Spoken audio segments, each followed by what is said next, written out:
انگریز جب یہاں پر ہندوستان میں آئے تو ان کو سب سے زیادہ خطرہ کس سے تھا؟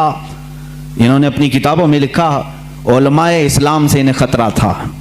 علماء اسلام ان کے خلاف کھڑے ہو سکتے تھے، اور ظاہر سی بات ہے اس وقت ابھی ترکی کی خلافت عثمانیہ بھی موجود تھی اور ہندوستان میں مغل سلطنت تھی۔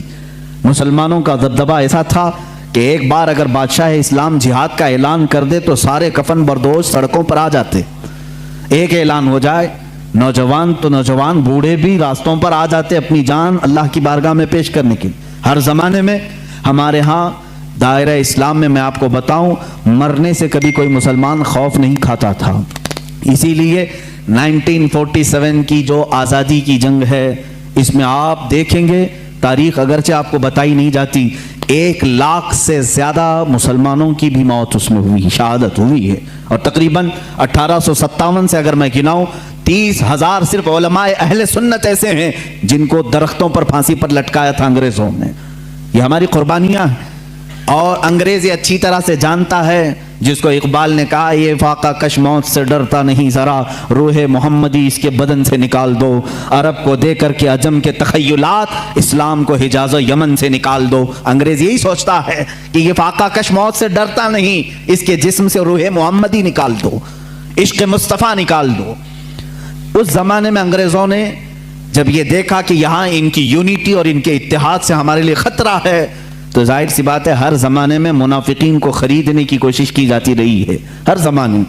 وہ زمانہ بھی ایسا رہا کہ انگریزوں نے اپنے خلاف بولنے والوں کو کالا پانی کی سزا دی، انڈمان نکوبار بھیجا، پھانسی کی سزائیں دی، لیکن وہی انگریز چند علماء کو خریدتا رہا، چند مولویوں کو خریدا، اور ان کے درمیان، مسلمانوں کے درمیان اختلافات ڈالنے کی کوششیں کی، کیونکہ مشہور ہے، یہ میری اکیلے کی بات نہیں، سارے لوگ جانتے ہیں ڈیوائیڈ اینڈ رول کی پالیسی کس کی رہی ہے؟ انگریزوں کی رہی ہے، سب جانتے ہیں۔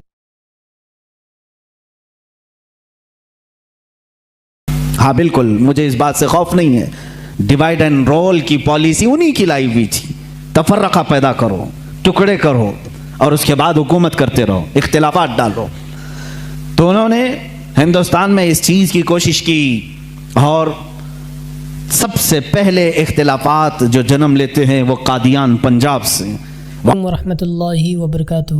دوستو اس ویڈیو کو آپ نے پورا دیکھا اور سنا۔ دوستو سوشل میڈیا کا جائزہ لیجئے، تب جا کر آپ کو پتہ چلے گا کہ مسلمانوں کے خلاف کس طرح کی باتیں کی جاتی ہیں۔ مسلمانوں کو آتنکواد سمجھا جاتا ہے، جہادی بتایا جاتا ہے، لیکن دوستو اس دیش کی آزادی میں مسلمانوں کا بھی بہت بڑا ہاتھ ہے۔ اگر آپ نے اس ویڈیو کو اچھی طریقے سے دیکھا ہوگا تو آپ کو سمجھ میں آ گیا ہوگا، اس مٹی میں تمام لوگوں کا خون شامل ہے، ہندو، مسلم، سکھ، عیسائی، تمامی لوگوں کا خون اس مٹی میں شامل ہے۔ دیش کو آزاد کرنے میں تمام لوگوں کا ہاتھ ہے، لیکن آپ سوشل میڈیا کا جائزہ لیجئے، تب جا کر آپ کو پتہ چلے گا کہ مسلمانوں کے بارے میں کس طرح کی باتیں کی جاتی ہے۔ ہمارے مدرسوں کو بدنام کیا جاتا ہے، اور یہ کہا جاتا ہے کہ ان کے مدرسوں میں بچوں کو آتنکواد بنایا جاتا ہے، جہادی بنایا جاتا ہے۔ لیکن دوستو اسلام ہمیں یہ سبق نہیں دیتا۔ اسلام ہمیں یہ سبق دیتا ہے کہ تمہاری وجہ سے کسی کو تکلیف نہ ہو، چاہے وہ کسی بھی دھرم کا ہو، چاہے ہندو ہو، مسلم ہو، سکھ ہو، عیسائی ہو۔ اسلام ہمیں یہ سبق دیتا ہے، یہ راستہ سکھاتا ہے کہ تمہاری وجہ سے کسی کو تکلیف نہ ہو۔ اسلام ہمیں یہ سبق دیتا ہے، اسلام امن و سکون کا ماحول چاہتا ہے، اور مسلمان کبھی بھی آتنکواد نہیں ہوتا۔ ہاں کچھ لوگ ایسے ہیں جو اپنی زندگی سے تنگ آ کر ایسا کر بیٹھتے ہیں، تو اس کا مطلب یہ نہیں کہ تمام مسلمان آتنکوادی ہیں یا جہادی ہیں۔ اس طرح تو دوستو ہر دھرم کے لوگوں میں کچھ لوگ ایسے ہوتے ہیں جو آتنکواد بن جاتے ہیں، اس کا مطلب یہ نہیں کہ اس دھرم کے سارے لوگ خراب ہیں۔ تو دوستو اس ویڈیو پر آپ اپنی کیا رائے رکھتے ہیں ہمیں کمنٹ کے ذریعے ضرور بتائیں، اور کل 15 اگست کا دن ہے، آزادی کا دن ہے، تو آپ آزادی کے دن میں خوشیاں منائیں، جھنڈا پھہرائیں، اور اس ویڈیو کو ثواب کی نیت سے شیئر بھی کر دیں۔